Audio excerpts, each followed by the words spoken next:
Bienvenidos a Agenda UNAM, el resumen informativo de la Universidad Nacional de Misiones, una producción de este equipo que venimos trabajando para brindarte todo lo que sucede aquí en el ámbito universitario y también en la sociedad.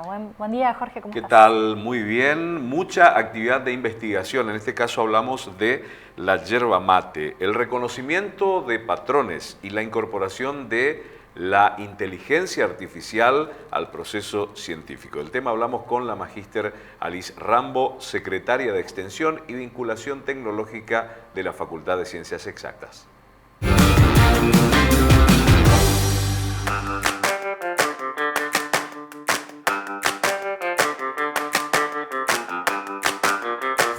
Nos encontramos hoy en la Feria Forestal colaborando con una disertación sobre la industria 4.0 y las aplicaciones de inteligencia artificial.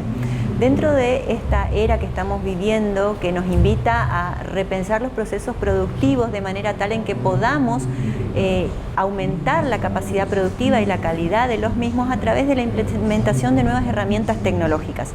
Entre ellas, la industria 4.0 hoy por hoy nos pone a disposición una enorme cantidad de posibilidades, entre ellas los sensores, la seguridad para la transmisión de datos, el cloud computing y obviamente lo que es la industria IoT o Internet de las Cosas.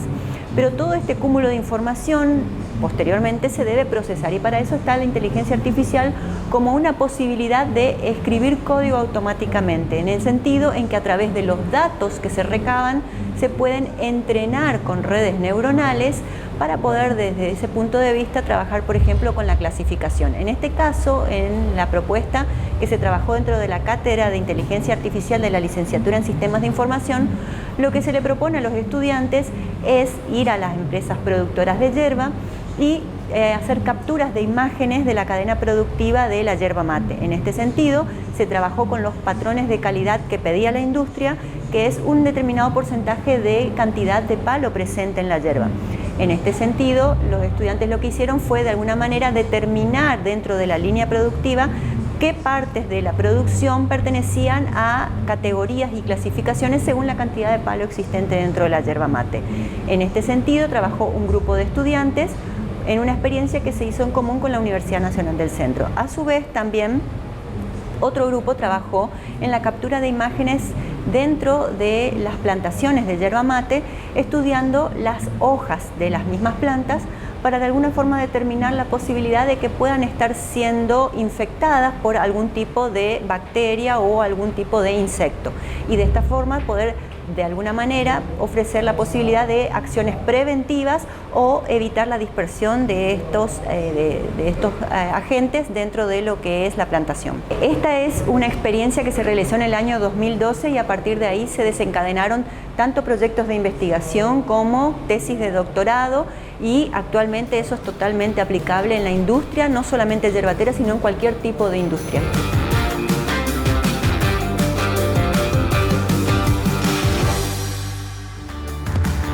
La inteligencia artificial sin duda es una de las herramientas que más se utiliza en estos últimos tiempos, que más facilitan realizar algunas tareas y en este caso vamos a hablar de la inteligencia artificial aplicada a la calidad del agua. Se están llevando a cabo estudios para un futuro mejor y de este tema charlamos con el docente e investigador Eduardo Zamudio que nos habla sobre el tema.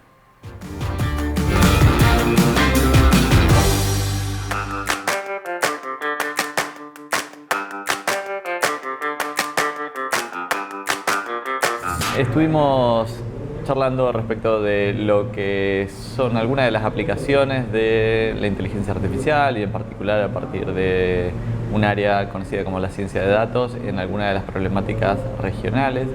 En este caso, en esta oportunidad, estuvimos trabajando respecto de lo que es la calidad del agua, el cual es un área de mucho interés para la región, en particular por lo que es la gestión del recurso y bueno, desde la informática lo que buscamos es contribuir justamente a algunas de estas problemáticas, como es el caso de la calidad del agua, a partir de algunas de las tecnologías que podemos gestionar o manejar desde nuestra área de conocimiento.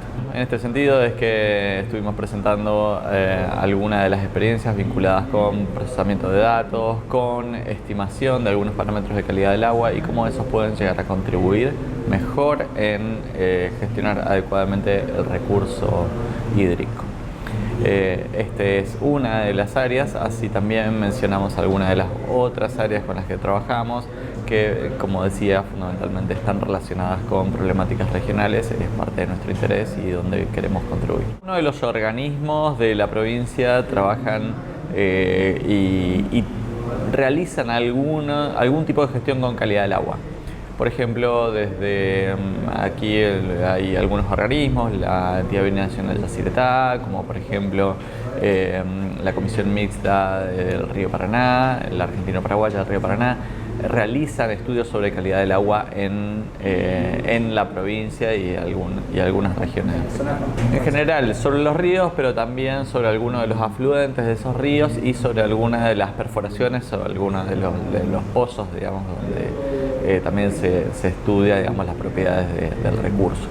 Es ahí un poco donde nosotros lo que buscamos es esto, de tratar de entender qué herramientas pueden llegar a ser adecuadas para gestionar mejor eso, ¿no? A través de seguimiento de esos datos, generar información a partir de esos datos, digamos que es cómo anticiparse también al comportamiento de alguna de esas características, donde lo que se quiere es entender cuál es el comportamiento de alguna de esas características, de esas propiedades, por ejemplo, turbidez, como por ejemplo pH, como por ejemplo si hay alguna presencia de algún componente que pueda afectar el uso para el cual está destinado el recurso, ya sea para consumo humano o para uso industrial, agrícola, etc.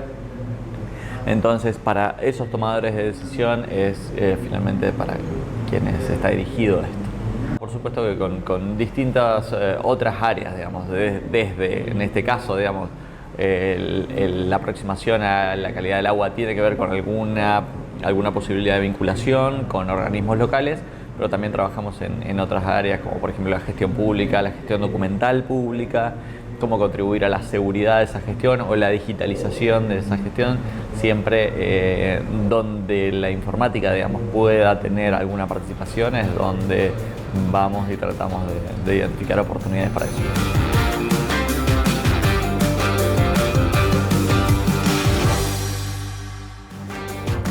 Vamos a compartir una pausa en Agenda UNAM.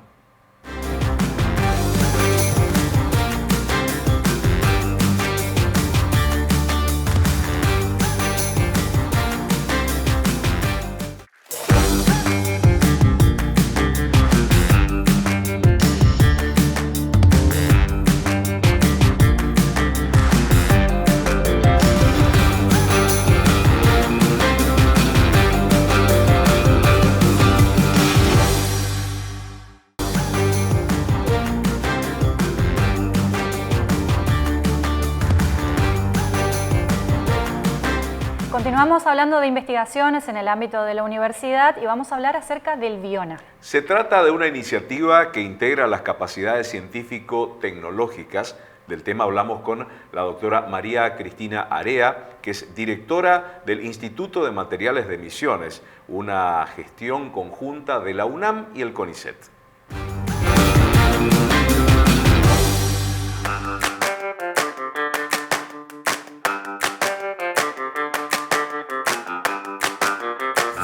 El BIONA es un centro interinstitucional estratégico que depende de 4 instituciones que son el CONICET, la Universidad Nacional de Misiones, el INTI y la Universidad Nacional de Tucumán, que se juntaron, se unieron para establecer una red de plantas piloto de biorefinerías en la región del Norte Grande.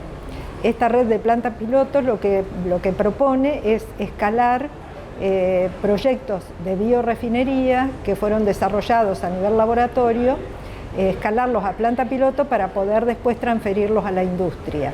Y el concepto de biorefinería, que responde a la bioeconomía, que es tratar de utilizar los recursos renovables en forma sostenible para reemplazar los recursos fósiles, y es, digamos, fuente, la materia prima, o sea, los recursos renovables son fuente de múltiples productos a los que se puede llegar por diferentes vías. Entonces, estas instituciones que yo mencionaba son instituciones que han desarrollado diferentes tipos de tecnologías para obtener diferentes productos.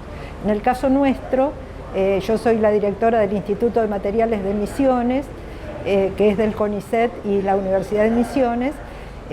Tenemos un grupo de investigación que está desarrollando productos a partir de biomasa, sobre todo residuos de aserraderos, residuos forestales o agroforestales, porque también hemos trabajado con caña de azúcar, por ejemplo. Y la idea es obtener productos de tipo de uso alimenticio, cosmético, de combustibles, materiales, ¿no? Hemos desarrollado, no sé, xilitol, que es un edulcorante natural, vainillina, que es esencia de vainilla, materiales compuestos con nanocelulosa. Hemos generado nanocelulosa para usar como refuerzo de papeles y cartones. Ahora estamos trabajando en la elaboración de films para packaging, o sea, para empaques alimenticios que puedan reemplazar al polietileno, por ejemplo.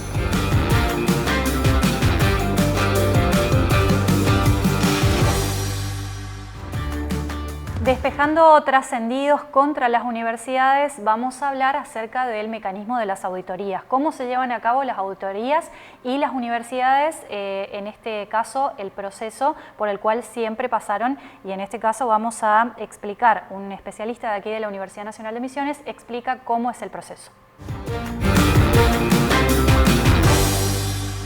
El sistema vigente de control en nuestro país, en Argentina, es un modelo de doble control. Por un lado hay un control interno y por otro lado hay un control externo.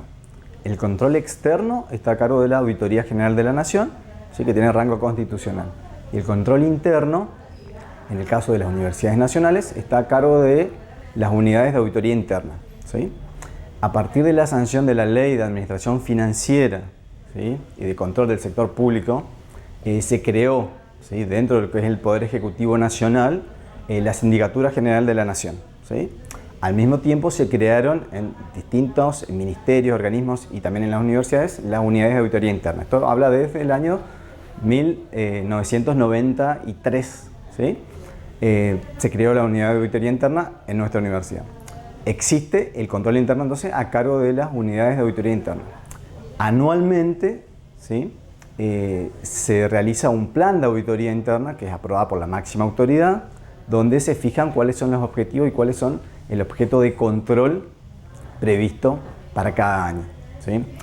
Hay controles en el caso de la universidad para, digamos, transparentar el uso de los fondos, entonces hay controles presupuestarios, de la cuenta de inversión, de las tareas de cierre de ejercicio, de compras y contrataciones, ¿sí?, de ejecución presupuestaria, pero también, como estamos hablando de una universidad nacional, es muy importante el control de la emisión y otorgamiento de títulos, ¿sí? Entonces, auditoría académica también tiene relevancia, así como la generación y aplicación de los recursos propios que genera la universidad, como dentro de los proyectos fundamentales de la auditoría, los principales: rendiciones de cuenta, compra y contrataciones, capital humano. Hay auditorías de capital humano, todo lo que tiene que ver desde que se ingresa hasta la liquidación de sueldos, o sea, todo el proceso de contratación, promoción, ¿sí? En el caso de los docentes, que pasan de interinos a regulares, los concursos,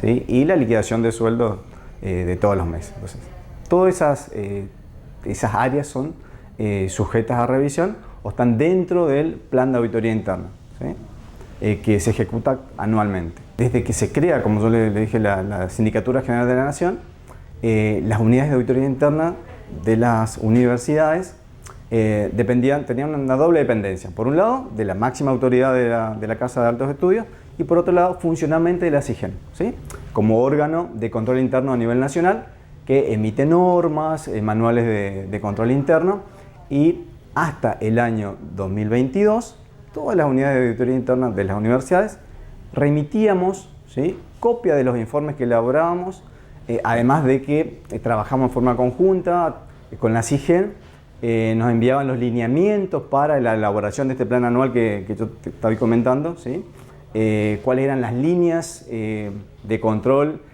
o proyectos horizontales sobre temáticas que resultaban de interés relevante para el nivel nacional. Entonces, a partir del año 2022 hay un dictamen del Procurador del Tesoro donde dice, bueno, que el control de las universidades que no forman parte del Poder Ejecutivo Nacional no corresponde a la Sindicatura General de la Nación, sino que corresponde a la Auditoría General de la Nación. A partir de ahí es que cada universidad mantiene su unidad de auditoría interna, pero no tiene la obligación de remitir los informes a la Sindicatura General de la Nación, salvo que se pidan. De todas maneras, se han firmado convenios, ¿sí?, de colaboración, ¿sí?, porque la CIGEN es un órgano, digamos, de referencia en cuanto a control interno. Es más, nosotros nos guiamos por las normas de control interno que dicta la sindicatura, más allá de las que tenemos propias de la universidad, ¿sí?